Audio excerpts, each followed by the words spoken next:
أكرم الله هذه الأمة بأذكار الصباح والمساء، ما قالها عبد مؤمن موقن إلا صدق الله معه. ما دمت تقرأ الأذكار فأبشر بكل خير، حتى ولو أصابتك مصيبة فإن الله يخرجك من ضيقها وبلائها وكربها بمثاقيل الحسنات التي لم تخطر لك على بال. ما حافظ عبد على الأذكار إلا شرح الله صدره،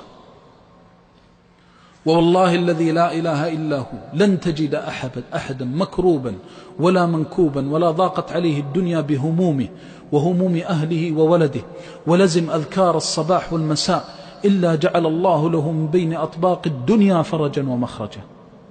وإنك والله لتعجب من بعضهم أن عليه من الهموم في نفسه وماله وأهله وولده لا يفتر من قراءة سنة النبي صلى الله عليه وسلم واتباع هديه في الصباح والمساء، وإذا بك تجده أشرح الناس صدرا وأكملهم يقينا، فبخ كم له من الأجر والدرجات العلى عند الله عز وجل بهذا اليقين.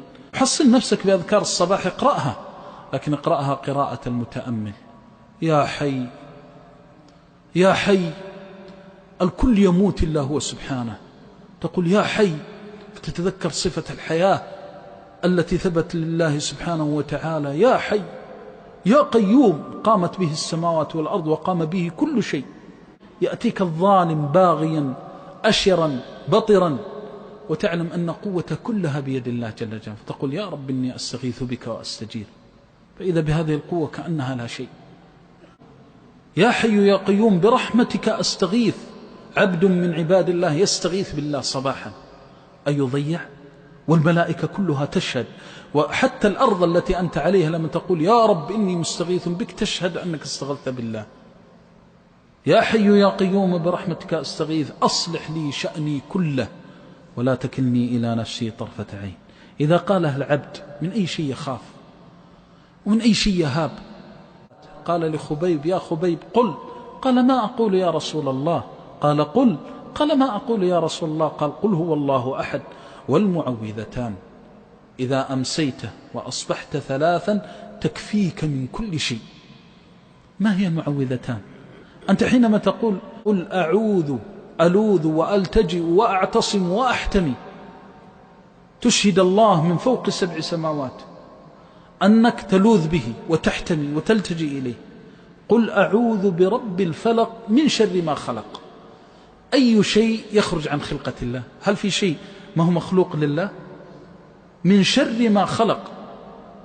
أنت تقول اللهم إني أعوذ بك من شر كل شيء خلقته، فقد يأتي الشر من ولدك الذي هو من صلبك وأنت لا تعلم ولكن الله يعلم.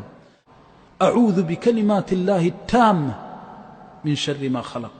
من قالها 3 لم يضره شيء حتى يمسي، ومن قالها إذا أمسى لم يضره شيء حتى يصبح.